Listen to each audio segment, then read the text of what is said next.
Εκεί η προηγούμενη διοίκηση των κημητηρίων τι έκανε? Επέτρεψε να θαυτούν κάποιοι άνθρωποι οι οποίοι έρχονται από άλλο Δήμο.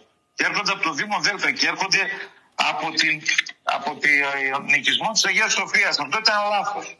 Λοιπόν, παρόλα αυτά εδώ έγινε και τώρα μετά από χρόνια έπρεπε να γίνει εκταφή. Να βγουν ένας άνθρωπος από εκεί. Ήρθαν οι άνθρωποι αυτοί οι Ρωμά για να κάνουν την εκταφή. Υπάρχει ένα πρωτόκολλο και μια διαδικασία η οποία κρατείται όταν γίνεται η εκταφή. Αυτοί αντέδρασαν, δεν ήθελαν να κάνουν αυτό που έπρεπε να κάνουν οι υπάλληλοι και ορμήσαν στον υπάλληλο.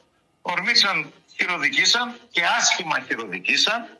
Ενημερώθηκε κατευθείαν εκεί πέρα η υπηρεσία των κημητηρίων.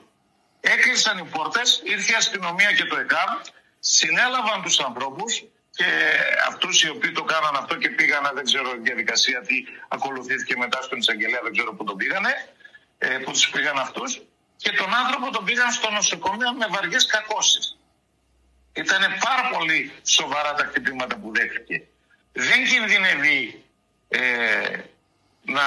ο άνθρωπος να πεθάνει, αλλά η πληροφόρηση που έχω είναι ότι είχε βαριές κακώσεις.